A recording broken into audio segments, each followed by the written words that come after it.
Hello students, इस video में हम परम्यूटेशन एंड कॉम्बिनेशन को अच्छे से समझेंगे, फ़र्क समझेंगे। बहुत बार होता है ये जो टॉपिक है, इसमें से बहुत सारे लोगों को परम्यूटेशन एंड कॉम्बिनेशन का फ़र्क ही नहीं समझ में आता, क्योंकि ये टॉपिक पूरा कंसेप्ट बेस है। आपकी यदि कंसेप्ट क्लियर है तो प्रॉब्लम्स आप आराम से सॉल्व कर सकते हो। कंसेप्ट यदि क्लियर नहीं है तो सब गड़बड़ है, फिर बहुत मुश्किल है।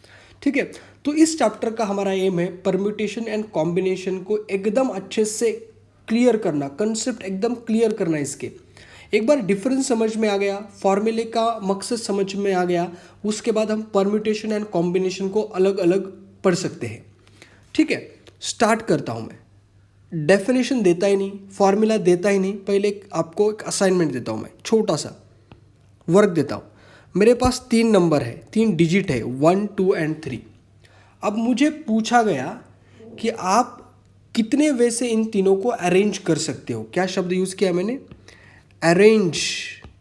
कितने वे से आप अरेंज कर सकते हो, या सवाल मैं ऐसे पूछता हूँ, आप इन 3 डिजिट से कितने 3 डिजिट के नंबर बना सकते हो। क्या आंसर रहेगा? आंसर आएगा आपका पहला 1, 2, 3 एक हो सकता है, दूसरा 1, 3, 2 एक हो सकता है, 2, 1, 3 एक हो सकता है, 2, 3, 1 एक हो सकता है, 3, 1, 2 एक हो सकता है, 3, 2, 1 एक हो सकता है। तो ये 3 डिजिट से मैंने 6 नंबर बना दिए 3 डिजिट के। ठीक है, इसको बोलते हैं हम अरेंजमेंट। अरेंज किए नंबर ना, ये 3 नंबर हमने अरेंज किए अलग अलग वे से। अब यहाँ देखो, ये 1, 2, 3, 1, 3, 2 ये सारे नंबर अलग अलग है, सबका मतलब अलग अलग है। 1, 2, 3 इज नॉट इक्वल टू 1, 3, 2 ना, 1, 3, 2। तो ना इसमें ऑर्डर इंपॉर्टेंट है, order is important, order is important. ठीक है, तो अरेंज करते हैं, ऑर्डर इज इंपॉर्टेंट। इसको हम बोलते हैं परम्यूटेशन। इसको क्या बोलते हैं हम? परम्यूटेशन। जब जब ऐसे किस्म का प्रॉब्लम होगा, इसको हम बोलते हैं परम्यूटेशन। ऑर्डर इंपॉर्टेंट है एंड अरेंजमेंट है, अरेंज कर रहे हैं हम नंबर्स को। ठीक है, दूसरा होता है कॉम्बिनेशन। कॉम्बिनेशन, कॉम्बिनेशन बड़ा सिंपल है। कॉम्बिनेशन का मतलब है सिलेक्शन, सिलेक्ट करना। अब मेरे पास सेम एग्जांपल है, 1, 2, 3 डिजिट है। अब मुझे पूछा गया कि 3 नंबर आप सिलेक्ट करो, सिलेक्ट करना है बस। तो क्या सिलेक्ट करोगे? 1, 2, 3 ऐसे सिलेक्ट करोगे ना। ठीक है, अब सिलेक्शन में क्या है? 1, 2, 3 सिलेक्ट करो, 3, 2, 1 सिलेक्ट करो, या 2, 1, 3 सिलेक्ट करो, उससे कुछ फ़र्क नहीं पड़ता। आपके पास एक ही वे है इसको सिलेक्ट करने का, 3 में से 3 उठाने हैं, तो एक ही वे है आपके पास सिलेक्ट करने का। तो मैंने एक सिलेक्ट किया इसको, इसको बोलते कॉम्बिनेशन। इसमें 1, 2, 3 सिलेक्ट किया, 1, 3, 2 सिलेक्ट किया, कैसे भी सिलेक्ट किया तो कुछ फ़र्क नहीं पड़ता। इसमें ऑर्डरिंग इंपॉर्टेंट नहीं है, ordering is not an importance, not an importance. ठीक है, इसको बोलते कॉम्बिनेशन। अब देखो, फॉर्मूला मैं लिखता हूँ, फॉर्मूले का एग्जाम्पल, फॉर्मूले से हम एग्जाम्पल जो लिया है वो सेम आंसर आता है नहीं, चेक करते हैं हम। देखो क्या है, एन पी आर का फॉर्मूला है N factorial upon N minus R factorial. ये फॉर्मूला है, इसका मतलब है number of permutation, number of permutation, number of permutations of r objects out of n।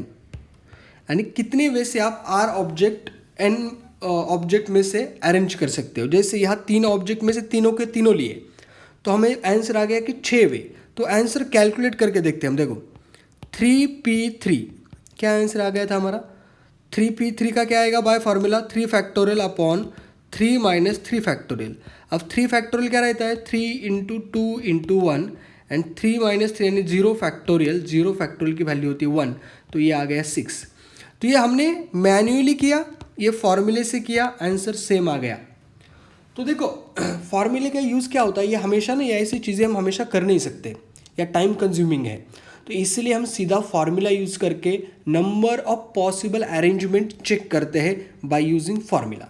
ठीक है, एग्जाम्पल थोड़ा और मैं अच्छे से आपको समझाता हूँ। ठीक है, ठीक है, सेम प्रॉब्लम ऊपर यदि लिया था हमने, NC3 यानी 3C3, ये हमें कैलकुलेट करना है। तो NC3 यानी n चूज r का फॉर्मूला होता है n factorial upon n minus R factorial into R factorial.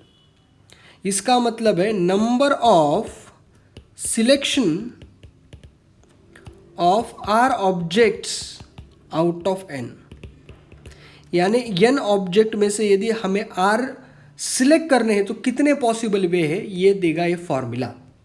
तो ये ऊपर यदि 3 निकालना है, इसको चूज बोलते हैं, या आप 3C3 भी बोल सकते हो। तो 3C3 का फॉर्मूला आंसर क्या आएगा, 3 factorial upon 3 minus 3 0 factorial and r की वैल्यू 3, तो 3 फैक्टोरियल। तो ये कट जाके 1 आएगा, जो हमारा यहाँ 1 ही आया था। ठीक है, तो ये फ़ायदा है फॉर्मूले का। फॉर्मूले से आप डायरेक्ट कैलकुलेट कर सकते हो, लेकिन आपके दिमाग में जाना चाहिए ये होता क्या है, परम्यूटेशन कॉम्बिनेशन के अंदर क्या चलता है। नहीं क्लियर हुआ है और एग्जाम्पल लेंगे, और जब तक नहीं क्लियर होगा तब तक एग्जाम्पल्स हम लेंगे, लेकिन एकदम दिमाग के अंदर जाना चाहिए।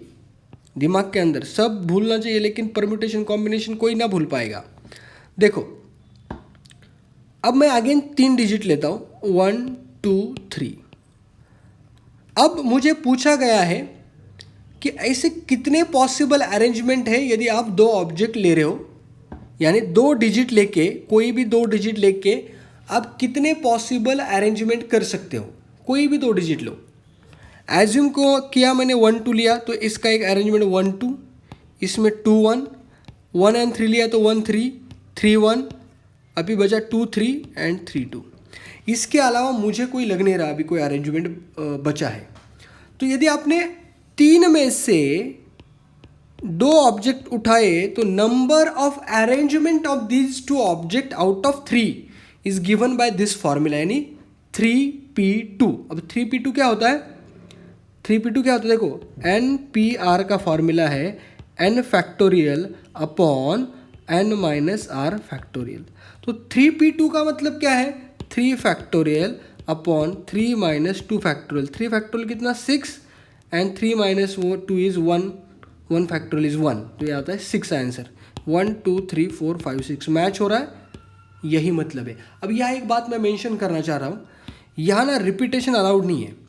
हमें 2 2 या 3 3 या 1 1 ऐसे नहीं लिए, वो हम कंसिडर करेंगे अगले कुछ वीडियोज़ में, लेकिन अभी कन्फ्यूजन नहीं करना है हमें। ठीक है, रिपीटेटिव ऑब्जेक्ट नहीं ले रहे हम, यानी 2 2 नहीं ले रहे, 1 1 नहीं ले रहे, 3 3 नहीं ले रहे।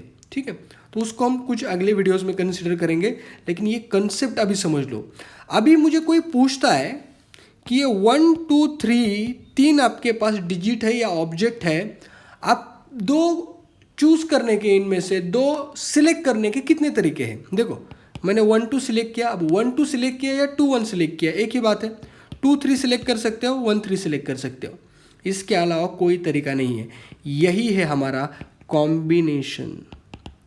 कॉम्बिनेशन कंबाइन कर रहे हैं ना हम, इसको बोलते सिलेक्शन, बोलते इसको कॉम्बिनेशन सिलेक्शन। देखो, इसको फॉर्मूले से चेक करते हैं, 3 चूज 2, क्या फॉर्मूला है, देखो NCR का फॉर्मूला है n factorial upon r factorial into n minus R factorial. तो n की वैल्यू है 3 फैक्टोरियल, r की वैल्यू है 2 factorial, 3 minus 2 is 1 factorial, 3 factorial is 6, 2 factorial is 2, तो आंसर आ गया 3। करेक्ट, हम सही दिशा में जा रहे हैं। इसका मतलब क्या है, हम सही दिशा में जा रहे हैं।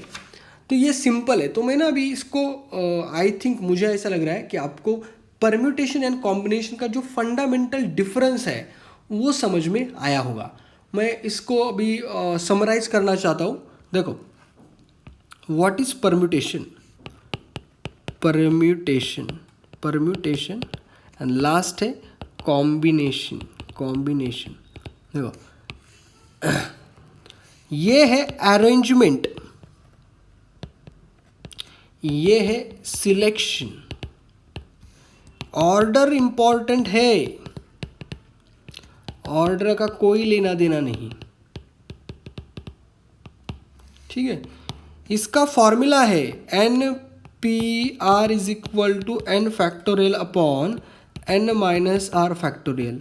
इसका फॉर्मूला है NCR is equal to n factorial upon r factorial into n minus R factorial. अब फैक्टोरियल आपको पता होगा, ये मैं एज्यूम करके चल रहा हूँ। फैक्टोरियल को यदि मैं शॉर्ट में बताना है तो फैक्टोरियल क्या होता है, एन फैक्टोरियल इसका मतलब product of first N natural number. इसका है मतलब 1 into 2 into dash dash dash into N minus 1 into N, ये है एन फैक्टोरियल। ठीक है, कुछ ज़ीरो फैक्टोरियल 1 होता है। अभी ये क्यों होता है ये मैंने ऑलरेडी हमारे एक वीडियो में बताया है, वाई ज़ीरो फैक्टोरियल इज़ 1। तो अभी तो हमने जो बताया वो आपको क्लियर हुआ होगा। अगले वीडियोस में हम परम्यूटेशन एंड कॉम्बिनेशन को अलग अलग वीडियो में पढ़ेंगे, एकदम डिटेल में करेंगे, एकदम दिलो जान से दिमाग के अंदर इस तरह से घुस जाएगा कि कोई निकाल नहीं पाएगा। इस तरीके से हम परम्यूटेशन एंड कॉम्बिनेशन को सीखेंगे। So thank you so much. मुझे लगता है आपको ये समझ में आया होगा।